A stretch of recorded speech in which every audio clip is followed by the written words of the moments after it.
Morning. Sorry we got cut off on that last one.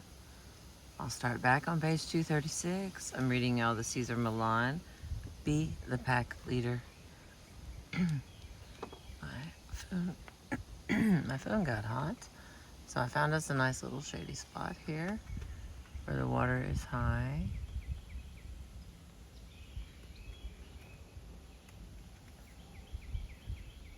Thank you for being with me. I appreciate you.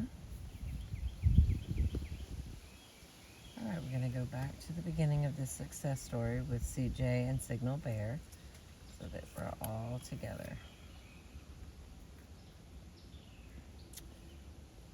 Success story, CJ and Signal Bear. I was working as a contractor in a fenced maintenance yard about the size of a city block when a supervisor came into our office and told us, "We can escort you to your cars for lunch. There is a wild, pregnant chow dog loose in the lot that is terrorizing everyone. We just called animal control to come and get her."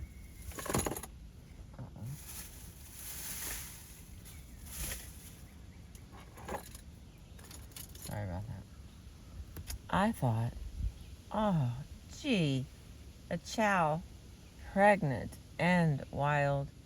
They will put her down for sure, as that was the policy of the local animal control people regarding feral dogs.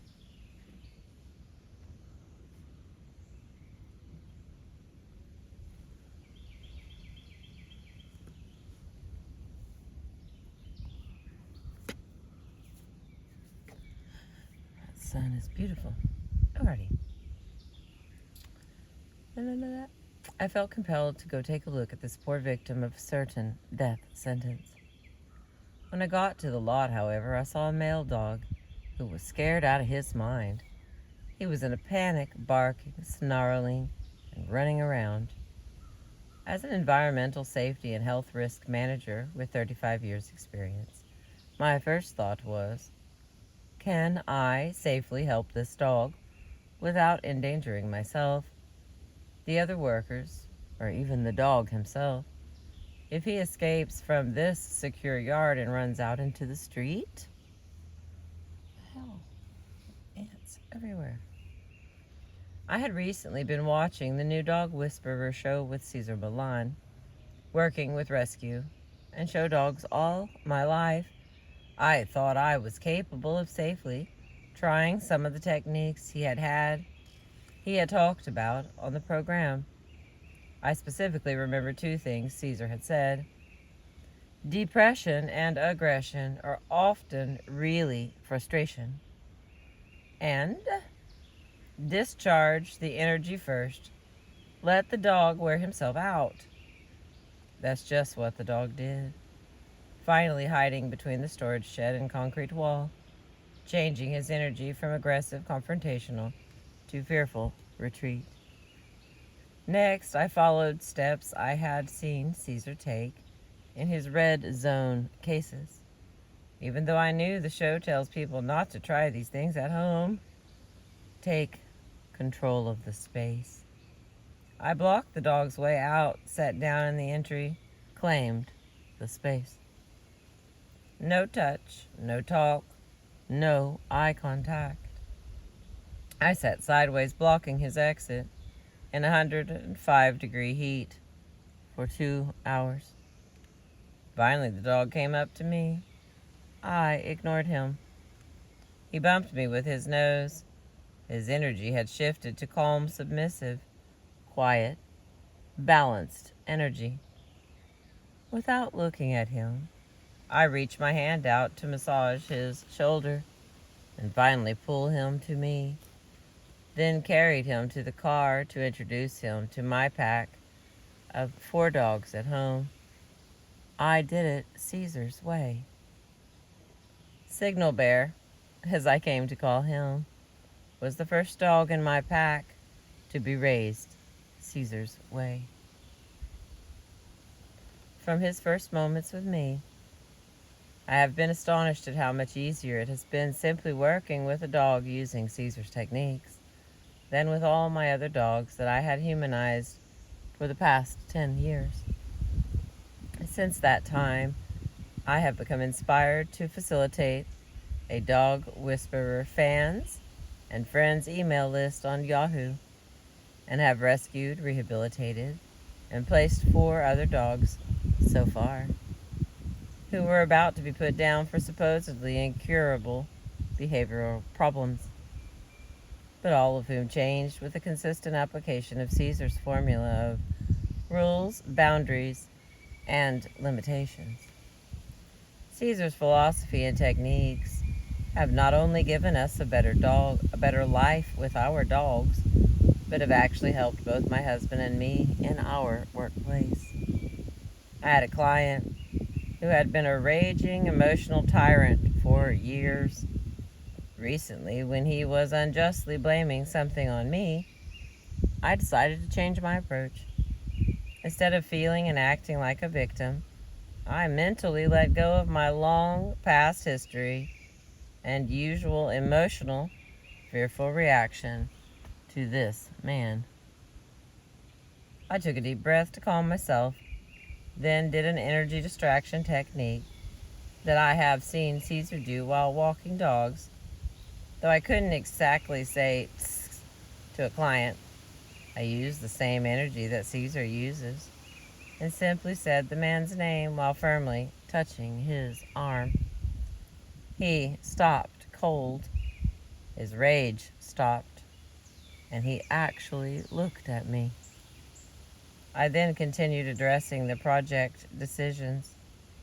My client simply followed along calmly. I had made him part of the team. Pack again. All right, that is the end of chapter 7. Now we're on to chapter 8. We are mostly done with this book, my friends.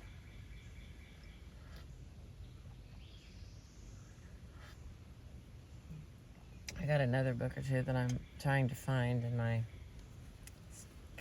Is it a cache of books where you have like a lot? Paper books. Because one cannot film with her phone and read a digital book. All right. Chapter 8. Our Four-Legged Healers. Come forward into the light of things. Let nature be your teacher. By Williams Wordsworth. Abby J. AJ, to her large network of loving friends, had just gone through 5 solid years of personal hell. Her beloved German Shepherd, lab mix, Scooby, had just passed away.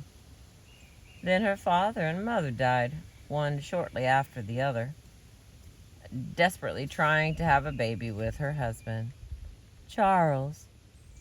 Abby suffered a total of 4 miscarriages in a row, each one more heartbreaking than the last.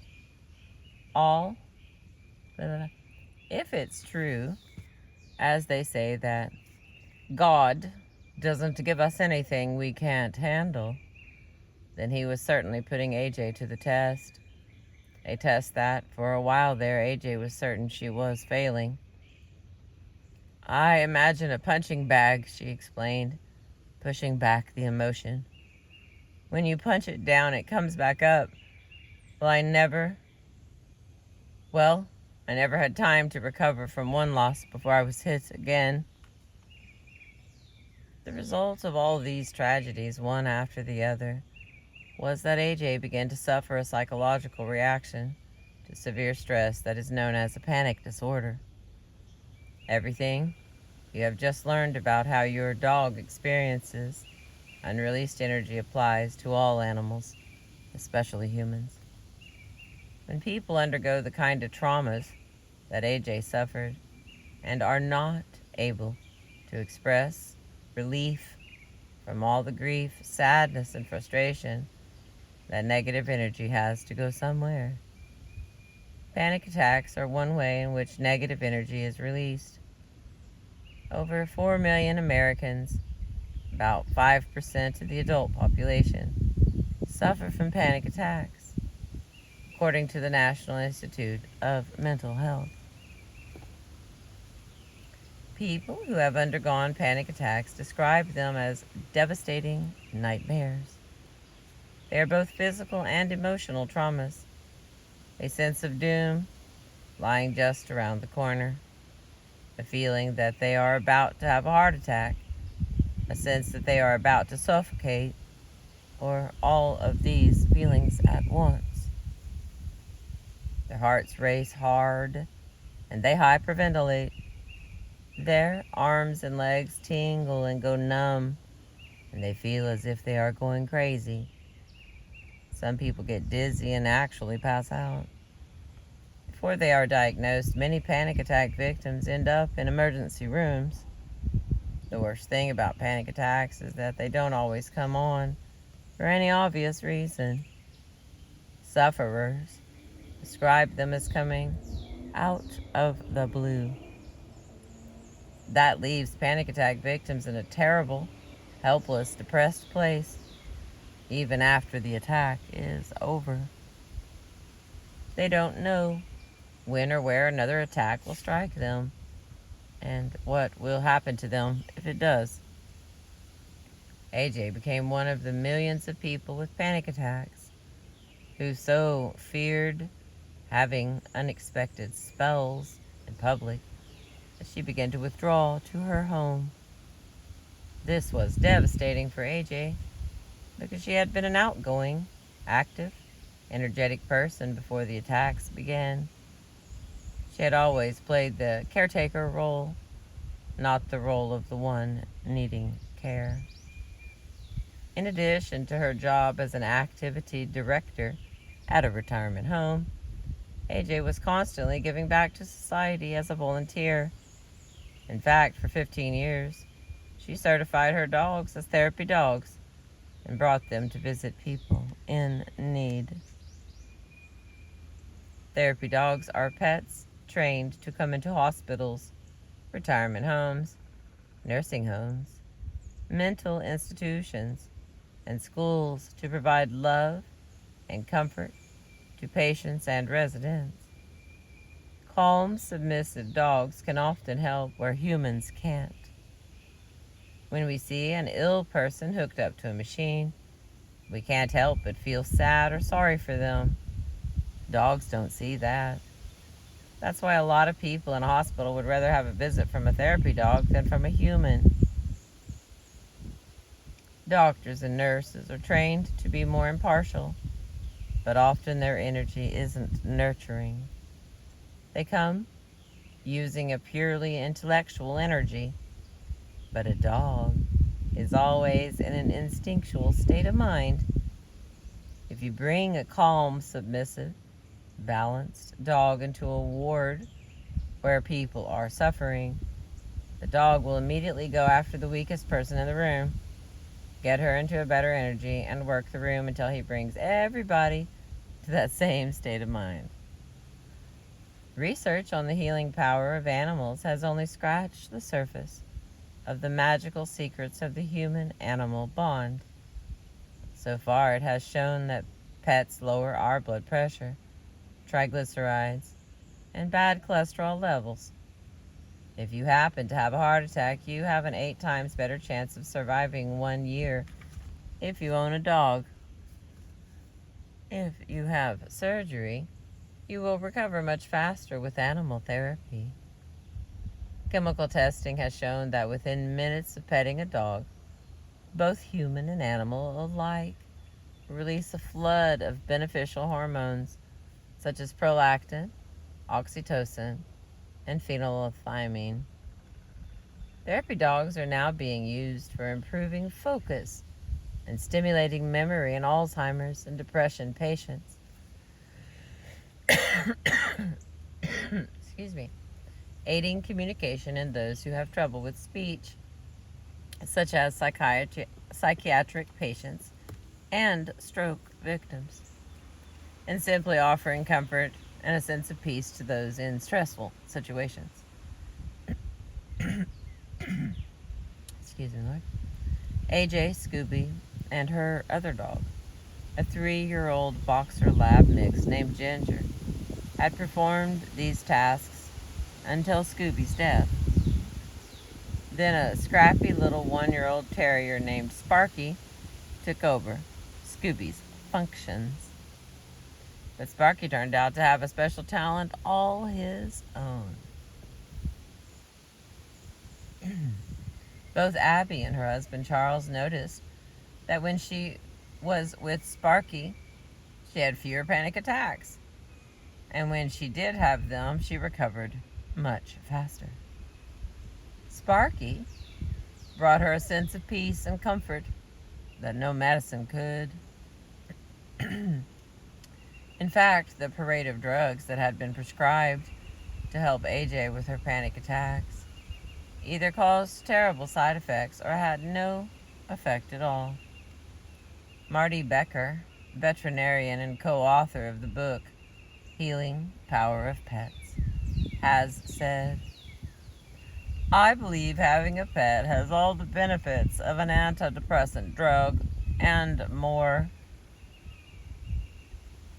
but without a single side effect." And that's exactly the way AJ described Sparky. "If I could bottle what I feel when I'm with him and drop it over the Middle East, there would be peace, because that's what he gives me, is a deep sense of peace and calm." It seemed clear to AJ that if she wanted her life back, she'd have to get Sparky certified as a service dog, which is a much bigger responsibility than simply being a therapy dog. We mostly think of service dogs as the guide dogs for the blind and the dogs that help people in wheelchairs. The service dogs are now trained to help kids with autism and other developmental disabilities to become the ears for the deaf, to assist people with problems of balance, and even to remind those with chronic illnesses to take their medication on time. And there's a whole new movement promoting psychiatric service dogs, dogs that help people with psychiatric disabilities. Psychiatric service dogs are trained to help people with psychiatric problems in such ways as snuggling with them when they're feeling sad or hopeless, waking them up if they have hypersomnia or excessive sleeping, and reminding them to take their medication if they have problems with focusing or memory loss. Because, as we've seen, dogs are so completely tuned into our feelings, emotions, and even barely perceptible physical and chemical changes in our bodies and brains. They are much more intuitive than even the most expensive Park Avenue psychiatrist, and can sometimes act much faster than paramedics to save us in emergencies. Sparky was already acting as Abby's guide and comforter, but in order for him to be able to be with her at all times, he would have to be professionally certified as a service dog, so he could wear the special vest and have the credentials to go with her into stores and restaurants, on airplanes, and other public places. Sparky easily passed all the basic tests, such as answering to commands and riding in a car, but there was one area in which he really was a dismal failure. He was unpredictable in public situations, often becoming distracted by passing people, cars, or trucks, and worse, he could be aggressive to other dogs. Without passing this public access test, AJ would not be able to make use of the best medicine she had available to her dog. That's when she called me in to help. I had never seen a service or therapy dog before I came to America, and the minute I did, I was fascinated by them. It all made perfect sense to me. After all, since ancient times, the human race developed dog breeds to help us survive. In today's modern world, We often face more mental hurdles than we do physical ones. So why not employ dogs to help us overcome those burdens as well? Becoming service or therapy dogs are jobs that are open to dogs of any breed, as long as they have the right temperament for it. Some dogs, like Sparky, just naturally shine at the task. Giving a dog a job and an important task to accomplish is the best thing you can do for him. It's in his genes to want to work for his food and water, and to feel like he has a mission in life. AJ and Sparky already had the kind of bond that many humans have to work a long time toward achieving with their therapy dogs. But could Sparky overcome his issues in order to make the grade?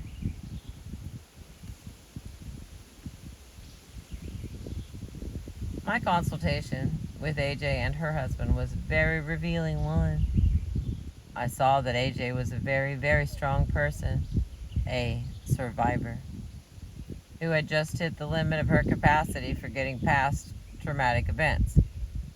What happened to her could happen to anyone, and it was clear by the tears in her eyes that Abby was desperate to get over this obstacle and get on with her life.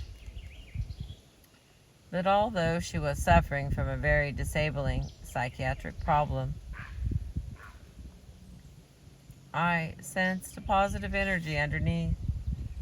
But that energy was being smothered by her fear, and with her being such a powerful person, that fear was becoming contagious to her husband and her 2 dogs.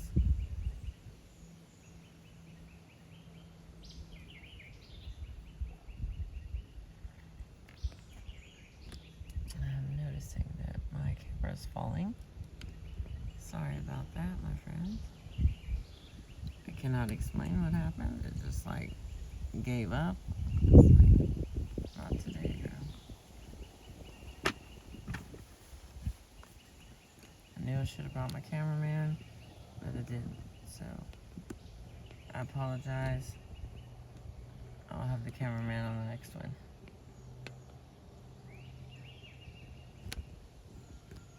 The whole thing, it's like it got hot or something, and all the legs just were I don't know what happened. All right, let's try this again. What is going on?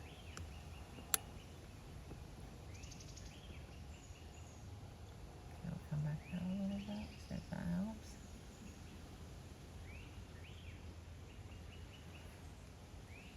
All right, the water isn't straight on the road, so if it looks crooked, it's because, nature and stuff. Okay, let's see if we can get a little further here today. Thank you for being with me.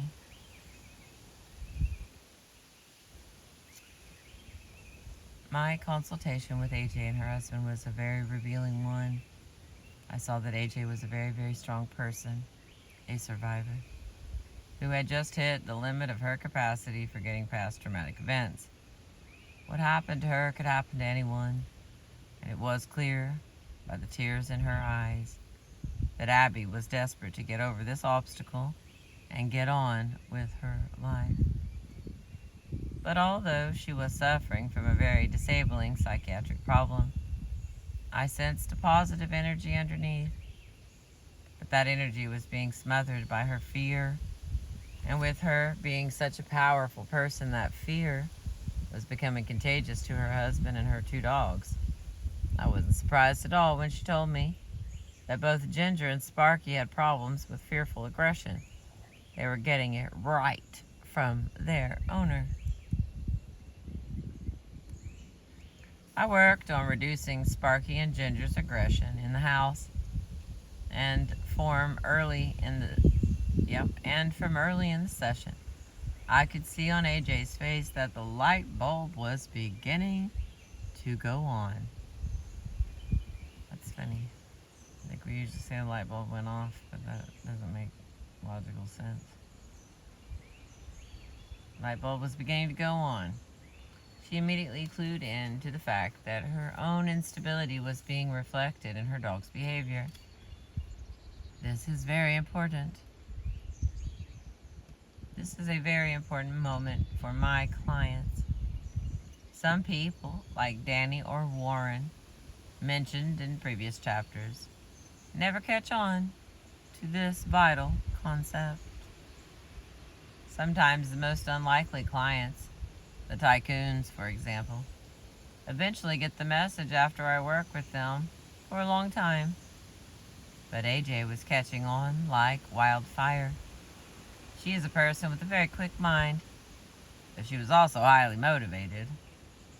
Unlike some people who seem to dwell on their misfortunes, AJ desperately wanted out of hers. The moment she began to see a possibility, she went barreling towards it. She said to me, "If only you could teach me to be calm and assertive, I wouldn't have panic disorders or need a service dog." I told her, "I am not going to teach you how to be calm assertive." I pointed to Sparky. "He is." Alright, on to the next little section here. I don't even know how big this chapter is because I didn't go that far. Oh wow, we're almost done.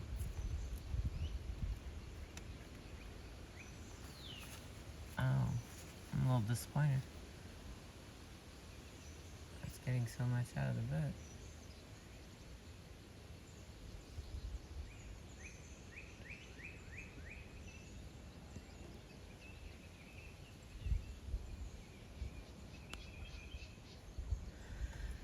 Alright. Calm, assertive, healing.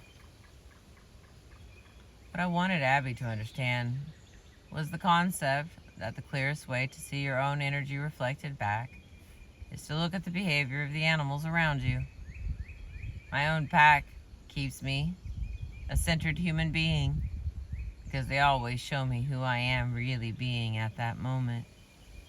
If we can learn to read the energy of the animals around us, we all can become better human beings, and we can even heal some of our deepest wounds as well. Earlier in the session, AJ had shared with me that she had a great fear of dogs that are in the news. Akitas, Rottweilers, German Shepherds, and especially pit bulls. No wonder her dogs were afraid of strange dogs. They were picking it up from AJ. Well, she was in luck. For anyone who is afraid of pit bulls, I have the perfect cure. Just waiting for them at the Dog Psychology Center. I immediately invited AJ and Sparky down to the center to meet the pack. At that time, there were 47 dogs there, including 12 pit bulls. I wanted AJ to meet them face to face. You see, I believe that the only way fear can leave any human or animal is if they can live through a worst case scenario and conquer it. That is the way I learned to overcome my fear of flying, by getting on a plane and just experiencing my sensations. So far, no plane I have been on has crashed. So I've reinforced flying for myself as a neutral, if not exactly positive, experience. Some people who share my same fear take tranquilizers or drink alcohol on flights to relax. Then they wonder why their fear never goes away. That's because they are simply avoiding the fear, not facing it. The more they use artificial substances to block their anxiety instead of letting themselves pass through it, the more they are reinforcing themselves to be afraid. I also happen to believe, and have seen from hundreds of experiences with dogs, that many animals can overcome phobias by facing their own fears. That's the way that I helped Cain, the Great Dane, in season 1 of Dog Whisperer, overcome his fear of shiny floors by using Cain's own momentum to bring him onto the same shiny floors. No power of man or beast has been able to get him on for a year. I simply waited with my calm, assertive energy as Cain became accustomed to his new situation. With me providing a feeling of leadership he could trust, his common sense was able to kick in, saying to him, "Hey, there's nothing to be afraid of here." In less than 15 minutes, Cain was freed of an unnecessary phobia that had been causing him and his owners extreme stress for over a year. Today, 4 years later, he is still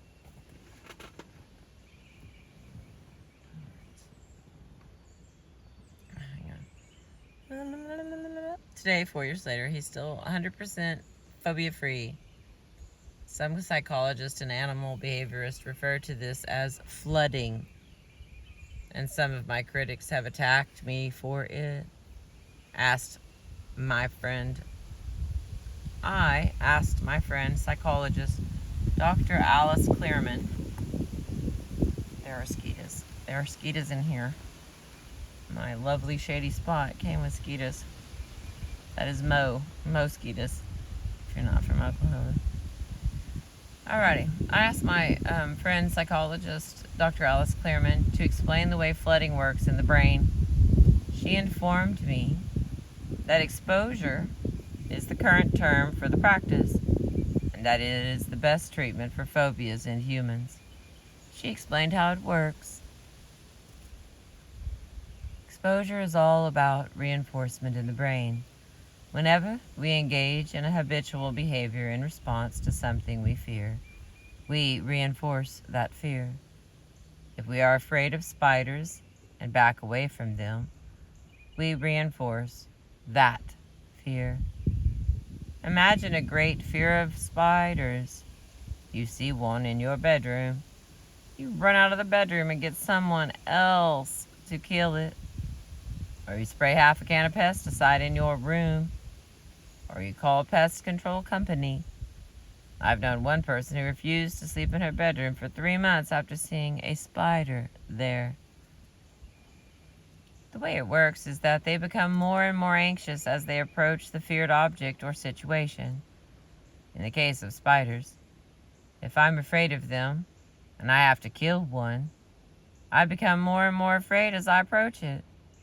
Maybe I have a shoe in my hand, poised to smash the creature. My heart is pounding. My pulse is racing. I'm almost hyperventilating. I am terrified. I get closer and closer, sweating bullets. I suddenly decide that I can't handle it. I turn heel and flee from the room, calling my neighbor and asking her to come over and kill the thing. The moment I run away, how am I feeling? Relieved. My pulse slows and my breathing returns to normal. I wipe my brow with a shaking hand. Whew, that was close. Look at what I did to my brain. I had increasing anxiety as I drew closer and closer to the spider. Then I decided I couldn't do it. I fled the scene, and I had an enormous sense of relief. That relief, that feeling, was a reward. I rewarded myself for fleeing from the spider. I've taught myself, quite literally, my brain, that spiders are indeed very dangerous creatures. I know this because of the feeling of relief I had when I left. The result is that I actually increase my fear. I have made myself a little bit more afraid of spiders every time I run away. All right. The difference between dogs and humans when it comes to phobias, says Dr. Clearman, is that humans attach things, imagination, memory, and anticipation to their fears. Dogs do not do these things. They live in the moment, giving them a huge advantage over us in overcoming fears and phobias. But for humans, Even with our complexities of thought and memory, the best treatment is still exposure. Dr. Clearman tells me that the treatment for spider phobias is to have the client have a spider on his skin until he is no longer afraid. The fearful person starts by talking with a therapist who can assess the degree of fear, but the treatment is always the same. It can be done in short stints over a longer period of time or in just one session. Exposure has been used by psychologists for about 30 years. Dr. Clearman explained that the mountains of research that have been done on it continue to prove it is very, very effective. Powerful benefit of exposure is that it is quick. With humans and dogs alike, exposure eliminates the phobia in a very short period of time. What's the harm in letting someone just live with a phobia for the rest of her life? Plenty. Phobias produce stress hormones that shorten our lives by damaging our hearts, brains, and immune systems. Dogs are harmed by these hormones in the same way that we are. Helping eliminate these stresses quickly is the best thing we can do for anxious or fearful dogs. Some critics say that my use of exposure is cruel. Of course, if a terrifying experience is suddenly forced onto a person or animal without a knowledgeable guide, a therapist or experienced animal professional, or a helper, it can do more harm than good.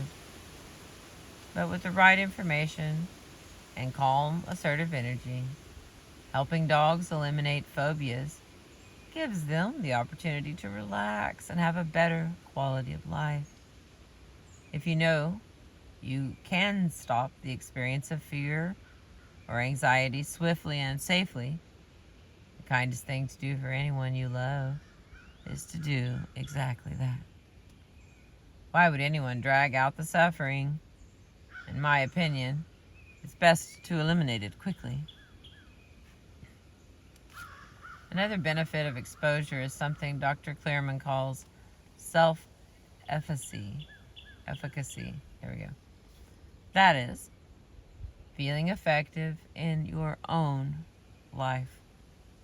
It is important for both animals and dogs to have confidence and self-esteem. When they overcome a phobia, they are greatly empowered. This affects other areas of their lives, and they feel stronger, more comfortable, and happier. This is why I wanted to help accomplish for AJ.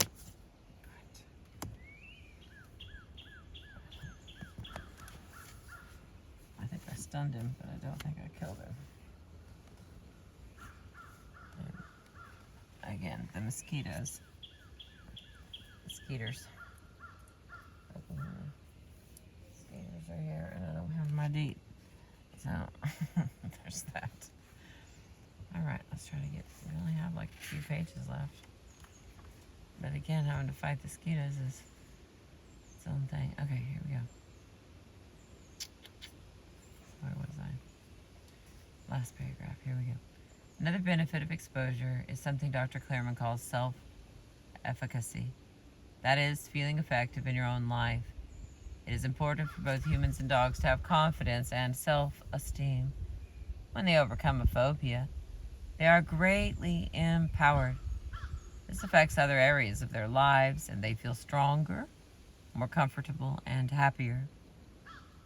This is what I wanted to help accomplish for AJ by exposing her to my pack of pit bulls.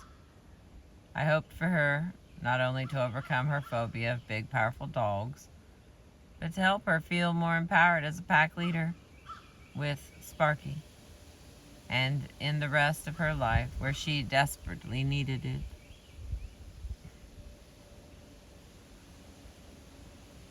AJ's life at the moment was like a file cabinet with 2 drawers, except the drawer full of bad experience was overflowing, while the other drawer for good experiences was nearly empty. It was my goal to help her fill up that side of the file cabinet, and my pack was going to help me. Alright, the next category here. The mouth of the crocodile. When AJ came to the center, I gave her the usual rules. No touch, no talk, no eye contact. I could see that she was hesitant, but she was definitely curious, and she had a very positive attitude. What was really remarkable was the moment I opened the gate, one of my pit bulls, Popeye, came running out to welcome her. AJ was afraid of pit bulls, yet it was Popeye who came out as the ambassador to invite her into the pack. Immediately, I saw her anxiety begin to drain away. It was like there was an immediate bond between her and Popeye. Already, she was feeling the healing power of dogs. AJ walked among the 47 dogs and was remarkably calm. She described it as an out-of-body experience. I think she really couldn't get over the fact that she was actually doing it. She went out into the dirt park with me and threw the tennis ball for the dogs. With every moment, she grew more and more confident. In fact, I felt she was feeling strong enough for me to invite several pits into an enclosed area with us and give her a private pit bull party. This was a little harder for her to do, but she trusted me and followed my lead. I let her see what happens when the pits have a conflict among one another and how I stop the excitement before it escalates. And I showed her how to wait until a dog's mind is relaxed before sharing affection. This, of course, encourages a dog to relax. What was beautiful was that Popeye lay down in front of us and stayed close by AJ, almost guarding her. And nearby Sparky watched the whole event unfold. By watching AJ's discomfort with the big dogs dissolve, Sparky's own dog aggression could take a step toward being cured. A really important moment came when AJ and I took a walk through the neighborhood of the Dog Psychology Center, which is an industrial area filled with warehouses and a lot of off-leash dogs. Near a used car lot, we came across a pregnant female lab mix who started to bark at us aggressively. AJ remained calm throughout the encounter, so Sparky did also. Another light bulb went off for AJ. It was a moment of hard evidence that indeed she was Sparky's energy source. I showed AJ how to hold her ground, remain calm and assertive, and just repeat in her inner dialogue, I mean you no harm, but this is my space. I challenged her to take a step forward toward the aggressive dog, and AJ watched the aggressive dog walk away in submission. That's it, I said. You won. Abby was elated. She was about to win a whole lot more. About 2 weeks later, I invited AJ and her husband, Charles, to bring Sparky and Ginger back to the center.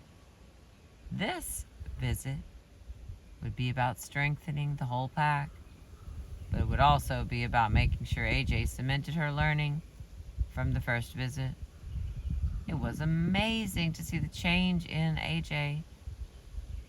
Her eyes were brighter.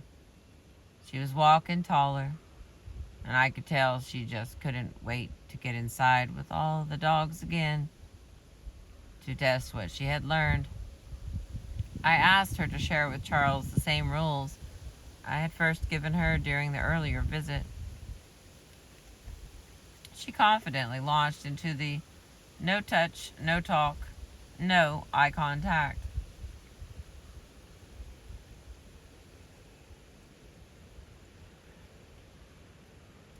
Excuse me, Lord.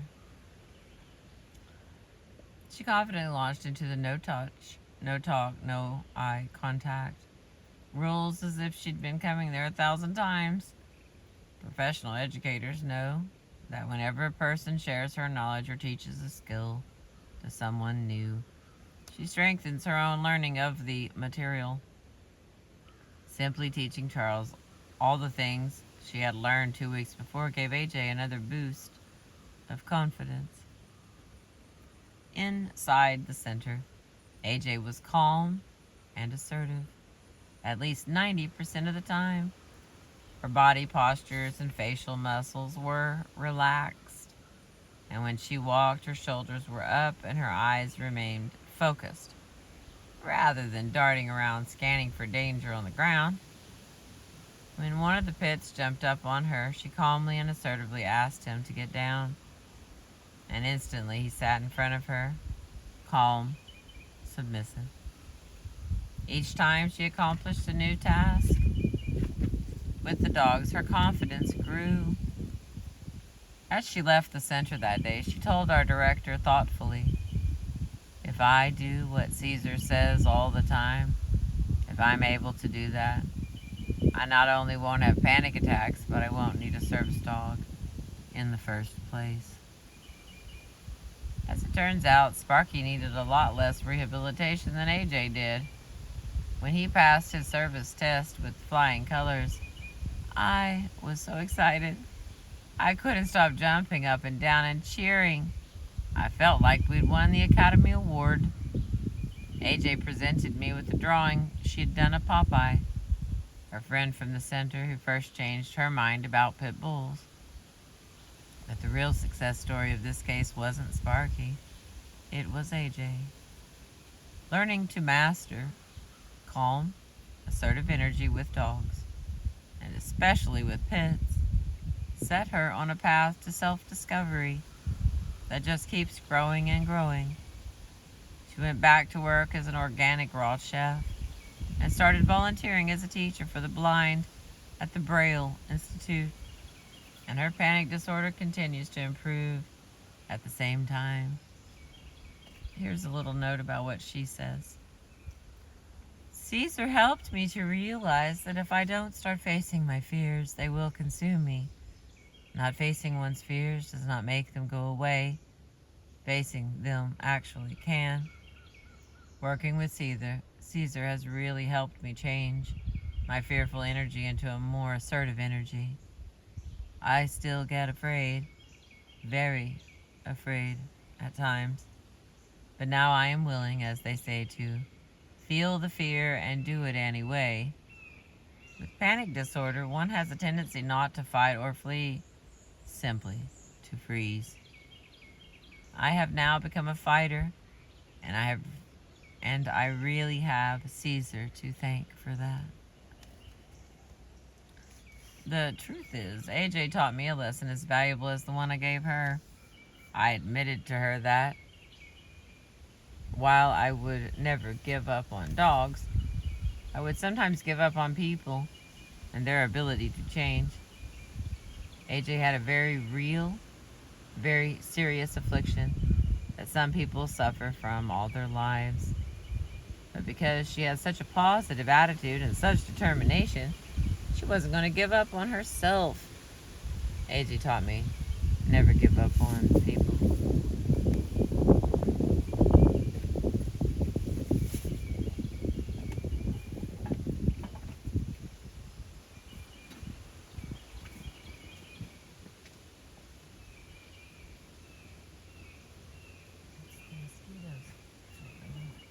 They're biting my legs. They're skeeters. I'm trying to get through it, but seriously. And you know how it always seems like it's one skeeter and he just keeps biting you. And then you finally get to kill him and it's a big mess. Okay. We have appears to be 2 pages. 2 leaves, so 4 pages. And then we're done with chapter 8. So bear with my hungry and coffee brain this morning. And my panting dog in the back seat. Alrighty.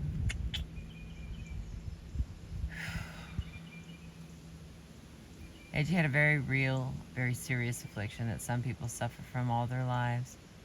But because she had such a positive attitude and such determination, she wasn't going to give up on herself. AJ taught me to never give up on people. And when people have dogs in their lives as teachers, there are no limits to how far they can grow.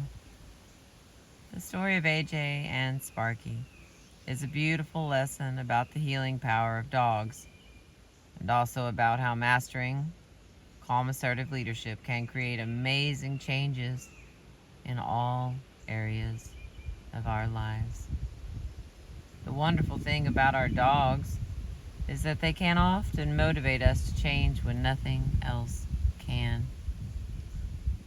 If a dog could choose which human he was able to live with, he would not put an ad in the personals that said, "Seeking one dog lover for affection, affection, affection." That's because a dog lover doesn't create balance. A dog lover can create instability. In the book Caesar's Way, I told the story of Emily the pit bull. Born with the heart-shaped spot on her back, she was loved and adored from the moment her owner Jessica adopted her. Jessica showered her with affection every day, but Emily became a very vicious little girl. If a dog has to live with a human, she would choose a knowledgeable dog owner over simply a dog lover. Most animals, if given the choice, would rather live among their own kind than with beings of any other species. An animal that can't relate to its own kind is living in limbo, like a man without a country. Remember Keiko the killer whale from the movie Free Willy? Raised in captivity, trained and loved by his handlers, he was set free again and again. He couldn't relate to the killer whales in the wild. He tried to, but they just wouldn't accept him. He didn't have the social skills, and humans couldn't teach him. Sadly, Keiko died never having known what it felt like just to be a killer whale, never having felt proud of himself for being a killer whale. I believe the same thing goes for dogs. I think they find themselves complete only when they can interact and relate to their own kind. Can they adapt themselves to live with a different species? Absolutely. It's part of our greater survival mechanisms that animals can coexist with other animals as long as we're not being attacked. But would a dog rather be a dog than a human? Back on my grandfather's farm in Mexico, we had goat dogs for herding goats. In order to become working dogs, they were weaned at an early age, and the goat mother would raise the dog, so the dog would become part of her herd. But eventually, as the dog developed, he would no longer engage in goat behaviors. He'd behave in more dog-like ways. Now, the goats are his pack, as far as he's concerned. A goat raised him. That's his family. But he'd still do dog activities. Eventually, he would meet other dogs, find a mate, and detach himself from his goat family. He'd still spend his days with the goat herd, but it now would become a job to him, not his whole identity. He would feel good about himself, good about being a dog. In the next category here, honoring our inner human. In a way, the story of the goat herding dog is a metaphor for my own life. When I was a boy in Mexico, I couldn't identify with people. I felt different from them. Instead of trying to find closeness, I gravitated toward dogs. I felt free with them. I wasn't judged by them. And I could become a very important part of their group. This became part of my identity, and I became extremely antisocial. I stopped trusting people. I shut them out. I totally gave up on them. For a long time, I lived this way, pouring all of my emotional, spiritual, and instinctual energies into dogs. I figured that was just my fate. The truth was, I was feeling rejected by people, but I really was rejecting myself. You can't turn your back on your own kind without, in some way, turning on yourself. You blame others for your misery, and you never look in the mirror. Things never change, you just exist. You may feel okay, but you are not growing. When I met my wife, Aleutian, she is a very emotional, open person, despite the fact that she has suffered a lot from human beings all through her life.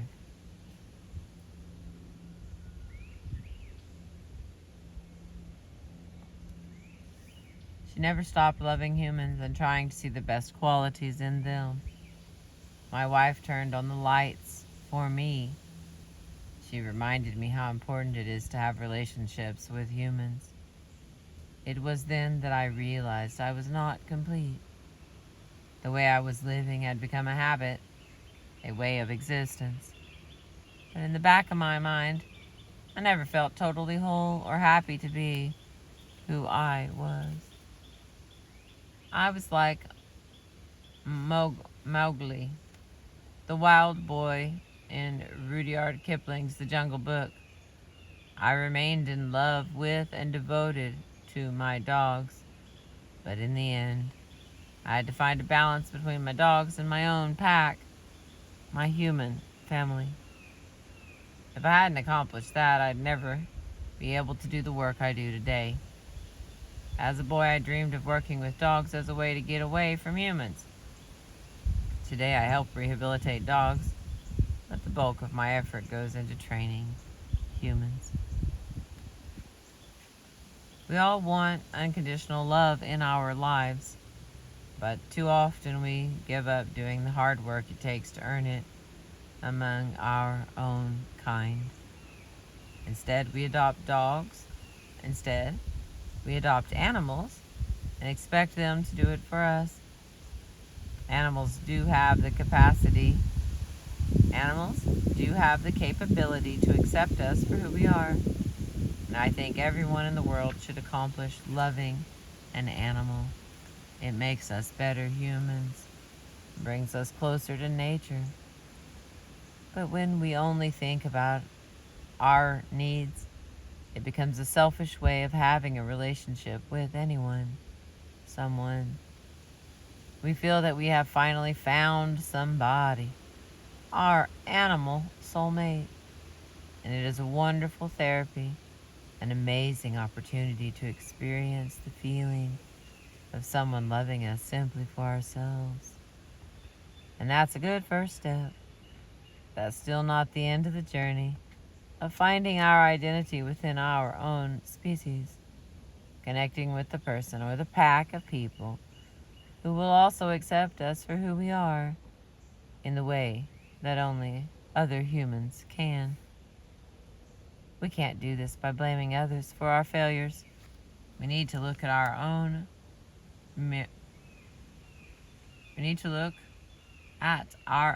mirrors and honestly face our fears. When it comes to our dogs, our mission should be to fulfill their needs first. The most therapeutic thing, the most empowering thing you can do in your life is to fulfill another living being's needs.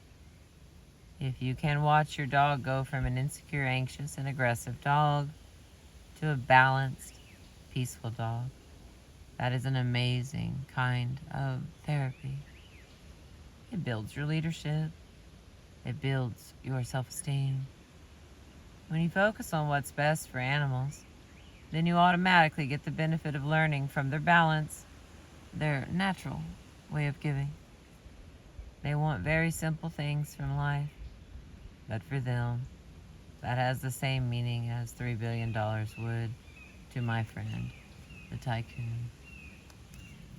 If you can accomplish calm, assertive energy and leadership with your dog, you can accomplish it in any other area of your life. Let your dog be your trusting follower, your mirror, and ultimately your guide on your journey to becoming the very best person you can be.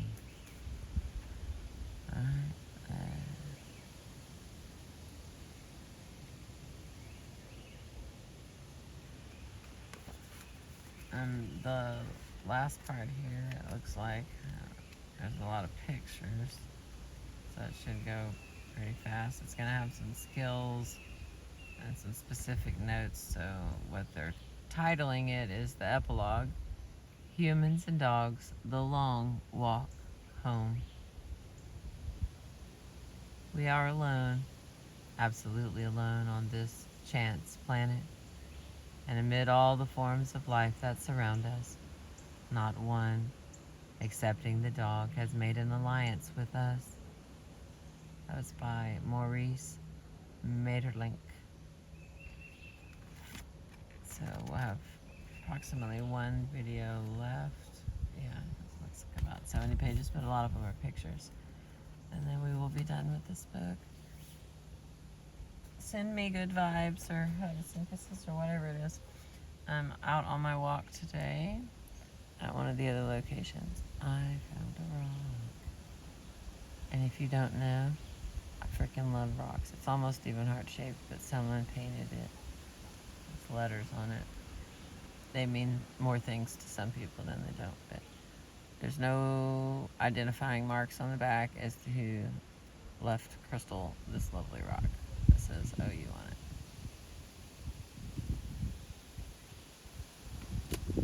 I appreciate you. Thank you for being with me.